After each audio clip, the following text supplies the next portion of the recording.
بسم الله الرحمن الرحیم. السلام علیکم و رحمت الله و برکاته. عزیزان، اگرچه هر سال یادآور می شویم، ولی در یادآور شدن روزهای با برکت، در یادآور شدن موسم تجارت به پروردگار یگانه، یگان ضرر وجود ندارد. برعکس، خاطر رسانی قلب بعضی ها را زنده می کند که الها از جمله سببگاران گشته باشیم. از اینکه فردا انشاءالله ماه ذوالحجه فرا می رسد و پیامبر صلی الله علیه و سلم حدیث در صحیح هست که میگویند افضل ایام دنیا ایام العشر، بهترین روزهای دنیا یا اعظم الایام دنیا، بزرگترین روزهای دنیا این 10 روزی ذوالحجه می باشد.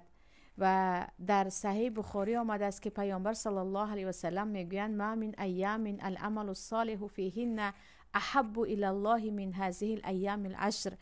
هیچ روز وجود ندارد در دنیا که عملهای صالح اینقدر در نزد الله دوست داشته شده باشند، اینقدر در نزد پروردگار مقام و منزلت داشته باشند مثل این 10 روز، یعنی 10 روز ذوالحجه، که حتی وقت صحابه ها میپرسند ولا جهاد فی سبیل الله، و حتی جهاد هم جهادی که انسان جانش را برای الله میدهد، دنیاش را برای الله میدهد. پیامبر میگن و حتی جهاد مگر اینکه کسی با مال و جانش از خانه برآمد و هر دو را در راه الله داد، هم مالش را هم جانش را. پس عزیزان، من و شما انشاءالله فردا الکی در یک موسم یا گفتیم سیزن تجارت با الله هستیم. الله عملهای صالح را و در راه خودش انجام دادن کارهای ثواب را میگوید هل ادلکم علی تجارت تنجیکم من عذاب علیم. آیا شما را من خبر بدهم، راهنمایی کنم به یک تجارت بزرگ که شما را از عذاب الله نجات میدهد؟ یعنی عملهای صالح را پروردگار در کتابش به تجارت مانند کرده است. چه خیلی میدونه تاجران در سیزن ها شب و روز خواب نمی کنند. بعضی مردکارها هستند که سیزن میگویند و در تابستان تقریبا 1 ساعت یا 2 ساعت خواب میکنند، بقیه تمام 20 ساعت کار میکنند. تاجران هستند که در موسم تجارت یا در سیزن به گفته روزی که ما زیاد استفاده میبریم، شبها ساعتهای 4 و 3 نگفته از جا بیدار میشوند و مال و کالای خود را به تجارت آماده میکنند. من و شما هم از فردا تجارت ما شروع میشود. تجارت با پروردگار، تجارت با آنه که زمین و آسمان در دست اوست، قلبهای مردمان در دست اوست، خزائن، خزینه ها، کنزهای زمین و آسمان در دست اوست. بیایید با او یک تجارت برقرار کنیم، اون هم با انجام دادن عملهای صالح. خیلی ها هستند که فقط ماه رمضان را برای خود موسم تجارتی کسب کردن عملهای صالح قرار میدهند، ولی فقط ماه رمضان نه، این 10 روز ذوالحجه را پیامبر صلی الله علیه و سلم گفتند بهترین روزهای دنیا. اگر 10 روز آخر رمضان شبهایش بهترین شبهای دنیا باشد، من و شما در بهترین روزهای دنیا قرار داریم و باید این 10 روز را که علل خصوص در ماه ذوالحجه است و آخرین ماه سال است، یعنی در سال شماری هجری یا گفتیم اسلامی ما در آخرین ماه هستیم و پیامبر صلی الله علیه و سلم میگن الاعمال بالخواتم، عملهای شما به خاتمهش رابطه دارد. در آخر چی کار کردید آن چیز مهم است. تمام سال چی کار کردیم نه، در همین آخر سال عملهای کرده من و شما خیلی مهم است. پس همون گونه که در ماه رمضان به عبادت کمر بستید، در این 10 روز هم باید کمر ببندیم.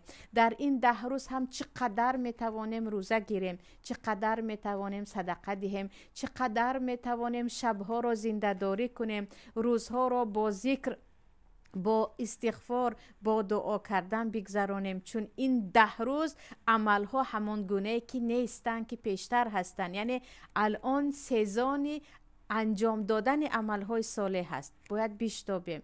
نباید این 10 روز رو فقط با خرید عید و با چگونه مهمانی میروم و با خصوصا زنها تازه کردن خانه و شستن پرده و شستن قالین. نه، این 10 روز وقتی هست که شما باید به پروردگارتان با تمامی استطاعت خود عملهای صالحتان رو انجام دهید و نشان دهید و بگویید که پروردگارا، من برای همین گونه عملها رو توانستم انجام دهم، خودت از من قبول کن. یعنی خیلی و خیلی عجیب است، چه خیلی گفتم موسم عبادت ها رو مایان اساسا در رمضان انجام میدهیم. از این 10 روز خیلی ها غافل هستند، مخصوصا آنهایی که هوش و خیالشان در دسترخوان و عید و در خرسندی کردن در یا گفتیم نقشه های ایدشان هست. اوره، برای حاجی ها این روزها دیگر هست. پروردگار برای هر یک شما هم گذرانیدن این 10 روز را در نزد خانهش و برای ما هم نصیب کند. ولی آنهایی که برایشان سفری حج نصیب نشده است، شما در خانه هم می توانید پروردگار کعبه را عبادت کنید. در خانه هم می توانیم این روز را با عبادت گذرانیم. پس عزیزان، الان شروع می شود ان شاء الله امشب دیگر داخل شدن به دهه ذوالحجه و انجام دادن عملهای صالح.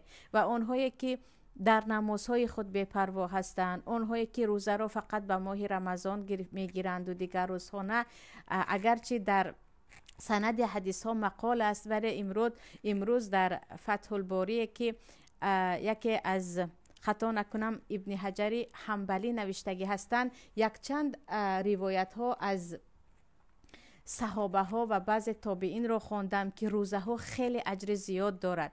یعنی گرفتن روزه ها ثواب برابر روزه نافله 1 سال و زیاد است. خیلی روزه ها ثواب زیاد دارد، علل خصوص دعای روزه دار که اجابت است. و واذکروا الله فی ایام معدودات میگوید الله، در روایت دیگر معلومات آمده است. و همین روزها روزهای با شماری هستند که خیلی زود میگذرن، علل خصوص که ما فقط 9 روز روزه میداریم و 10م روز الکی روز عید است. در این روزها تو میتوانید زبان خود را با استغفار، با لا اله الا الله، با سبحان الله و با هرچی از کلمه هایی هست که رضاگی الله در آن است بگذرانیم.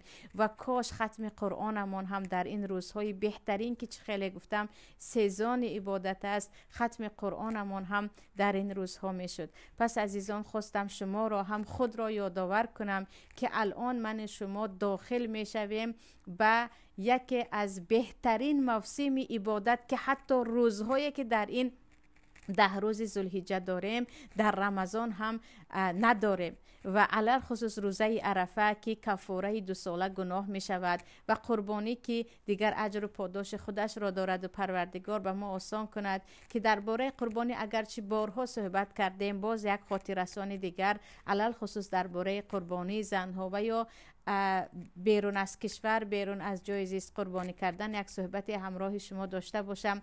ولی از این شب دیگر شروع می شود موسم عبادت 10 روزه که چه خیلی گفتم شمایان به یک تجارت بزرگ داخل می شوید و خداوند نصیبمان کند که هیچ توفیق ما به عبادت به جز یاردم الله نمی شود. همیشه ایاک نعبد و ایاک نستعین میگوییم. پروردگار من و شما را به عبادت کردن در این روزها میسر کند، موفق کند که این 10 روزه که الان در پیش ما هست فقط برای رضاگی الله بشتابیم و هرچی از کار دنیا هست و هرچی از مباح ها هست و هرچی ما رو مشغول می سازد به حیات 2 روزه دنیا از آن دست کشیم. عزیزان، الله می داند که این 10 روز را سال دیگر دریافت کرده می توانیم. عمر ما، سلامتی ما، اوضاعی و امنیتی ما به ما اجازه می دهد که ما 10 روز سال آینده را در این ماه ذوالحجه با عبادت میگذرانده باشیم یا نه. پس غنیمت شمارید این 10 روز را و بشتابیم برای این بزرگترین تجارت، برای کسب کردن فایده های ثواب که پروردگار من و شما را موفق کند و از من و شما قبول کرده باشد.